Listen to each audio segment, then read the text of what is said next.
Assalamualaikum warahmatullahi wabarakatuh. Salam sehat teman-teman keluarga Indonesia dari Sabang sampai Merauke. Sehat, damai, bahagia, terus sukses, terus berkah. Oke ya. Oke, keluarga Indonesia yang berbahagia.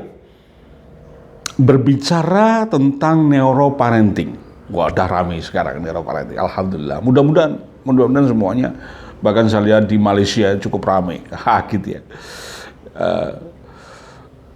Silakan ramaikan, boleh-boleh saja. Ya, boleh-boleh saja, gitu ya. Catatannya, teman-teman jangan membuat definisi-definisi yang lain tentang neuroparenting. Karena kalau definisinya yang lain, nanti alat ukurnya lain. Oke ya, kita kembali kepada yang namanya neuroparenting. Oke ya, neuroparenting itu berasal dari dua kata. Ingat ini, dari dua kata. Maka ilmu ini berasal dari dua hal ini. Oke, dari dua kata ini. Ya, yang pertama adalah neuron, yang kedua adalah parenting. Oke ya. Yang pertama adalah neuro, dalam hal ini berasal dari kata neuron, yang kedua adalah parenting. Neuron adalah sel saraf yang membangun, yang ikut serta dalam tumbuh kembang otak anak, otak manusia. Oke ya. Sel saraf. Kita belum menggali lebih dalam lagi di dalam mitranya daripada neuron itu ada namanya neuroglia juga, masuk di dalam ranah itu ya, bahwa sel saraf itu ada yang menyebutnya ada yang aktif, ada yang tidak aktif. Yang aktif namanya neuron yang kurang lebih jumlahnya 100 miliar, yang kurang lebih lah, tergantung risetnya gimana. Yang kedua adalah neuroglia yang fungsinya adalah mensuplai makanan, oksigen termasuk di dalamnya, dan fungsi yang lain adalah memfiksir daripada neuron-neuron itu agar pas bekerja tidak mencelat. Itu namanya neuroglia yang jumlahnya kurang lebih 900 miliar. Oke, ini neuron. Oke, ini neuron. Satu kata daripada neuroparenting, neuron sel sel saraf yang membangun otak manusia, dalam ahli ini mulai dari anak sampai dewasa tentunya. Yang kedua adalah parenting itu adalah apa? Pengasuhan. Oke, lalu bridgingnya apa? Di berbagai riset tentang neuroscience telah melaporkan bahwa ada hubungannya yang sangat erat sekali antara aktivitas otak dan perilaku manusia. Termasuk di dalamnya adalah pengasuhan, pendidikan, proses pembelajaran. Oke. Bridgingnya adalah bahwa proses pengasuhan itu terjadinya melibatkan aktivitas neuron. Oke, jadi teman-teman kalau mengkaji neuroparenting tidak boleh lepas daripada karakter neuron. Oke, jangan nanti diberikan ilmu-ilmu yang lain gini ya. Masuk aja ilmu itu biar lebih dalam, lebih deep, sehingga teman-teman bisa mendapatkan ilmu-ilmu yang lebih segar gitu ya, sebagai referensi untuk mengasuh anak.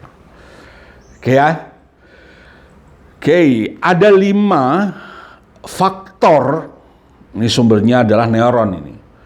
5 faktor yang teman-teman bisa gunakan untuk mengukur ya, tumbuh kembang otak anaknya oke atau tidak. Oke ya. Ada 5 faktor yang memiliki kontribusi yang serius sekali dalam pembentukan sel-sel saraf atau yang namanya neuron tadi agar berkembang menjadi sempurna, ada tumbuh dan berkembang menjadi sempurna. Yang pertama, nutrisi. Oke, pastikan orang tua, ya teman-teman, keluarga muda khususnya, gitu ya, berpikir nutrisi untuk anak yang oke itu apa. Oke ya, siapkan nutrisi untuk anak-anak. Terutama yang pertama adalah bagaimana nutrisi itu bisa merangsang, membantu, mengoptimalkan tumbuh kembang otak anak. Oke ya, nah sekarang udah banyak DHA, prebiotik, omega 3, omega 6 dan seterusnya. Maka nutrisi yang oke itu untuk anak-anak itu salah satunya ikan. Baik ikan laut maupun ikan tawar, ya. Oke ya, sampai di sini dulu. Yang kedua, awas nutrisi, perhatikan ini. Oke ya. Yang kedua adalah aktivitas gerak. Masuk di dalam evaluasi situ, iya. Ya karena definisinya, kalau sesuatu sudah didefinisikan kan bisa di-measurement, bisa diukur. Kalau sudah bisa diukur kan ada target-target. Kalau udah ada target-target kan Anda kan bisa menentukan jenis-jenis apa yang Anda akan berikan pada anak putra-putri Anda agar otaknya bisa terangsang tumbuh dan berkembang secara sempurna. Begitu. Ya. Ya. Yang kedua adalah aktivitas fisik. Pastikan motorik halusnya, motorik kasarnya berkembang sempurna. Oke ya. Aktivitas fisik juga berhubungan dengan yang namanya keseimbangan. Di situ ada vestibularis, ada posisi gestur tubuh, posisi dia di ruangan di mana, itu yang namanya proprioseptik. Di dalamnya kajian proprioseptik. Kemudian taktil, ya, tekanan-tekanan di telapak tangan dan seterusnya itu berbagian daripada aktivitas-aktivitas gerak. Pastikan. Ketika berbicara masalah gerak, pastikan sensorik integrasinya bekerja dengan baik. Di situ wilayahnya, ya nggak usah terlalu jauh karena ini basic banget ini. Neuroparenting itu kita lebih fokus pada fisiologi pengasuhan normal. Oke ya, maka dari itu terus terang ya, saya mendirikan neuroparenting sejak 2008. Sangat jarang sekali saya membahas tentang patologi autism, ADHD, OCD dan seterusnya, sangat jarang. Paling cuma irisan-irisan aja. Karena materi optimalnya adalah apa? Fisiologi. Bagaimana sih mengasuh anak yang benar itu? Nah, kita menggunakan tumbuh kembang otak sebagai pemandunya. Oke ya? Dua, gerak. Yang ketiga adalah pengalaman emosi. Jadi ini jadikan teman-teman yang sudah ngambil neuroparenting ya, selalu saya berikan 5 hal ini untuk mengevaluasi dalam rencana pengasuhan otak anak, RABO namanya. Ada formulir, ada seperti kalau di rumah sakit itu pasien ada statusnya, status riwayat pengasuhan anak. Ada. Oke ya. Jadi bukan hanya sekedar neuroparenting bukan gitu ya. Ini pengasuhan anak ini jangan coba-coba. Pengasuhan anak harus ada sistemnya, harus ada frameworknya, harus ada kerangka kerjanya biar jadi gitu ya. Oke. Yang ketiga apa? Pengalaman emosi. Ini penting sekali bagi anak-anak kita bahwa 0 sampai 7 tahun itu targetnya bukan cerdas kognisi, bukan.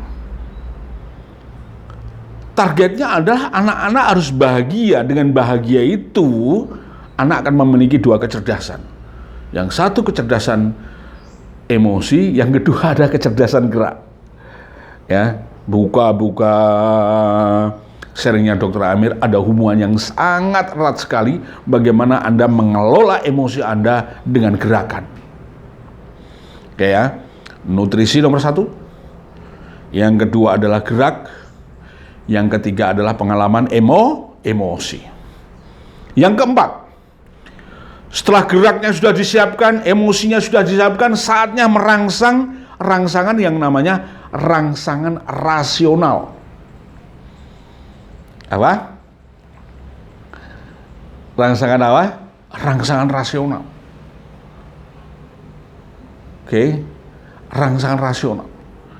Rangsangan rasional itu ya terdiri dari membangun pengalaman yang menantang, menggabungkan, menghubungkan satu titik dengan titik yang lain. Itu bagian daripada rangsangan rasional. Anak berikan tantangan naik pacat tebing, naik flying fox, itu bagian daripada rangsangan rasional. Rangsangan itu akan berefek kepada cortical system, ya, cortical system, pusatnya bagian proses berpikir. Yang kelima, yang tidak kalah pentingnya adalah desain lingkungan yang variatif. Desain lingkungan yang variatif. 5 hal. Kalau Anda di neuroparenting, ya, yang didirikan oleh Dr. Amir, ya, ada 5 hal gitu ya yang teman-teman harus perhatikan. 1, nutrisi. 2, aktivitas gerak. 3, pengalaman emosi. 4, rangsangan rasional. 5, lingkungan yang variatif. Saya Dr. Amir Suhdi dari Sekolah Neuroparenting. Assalamualaikum warahmatullahi wabarakatuh.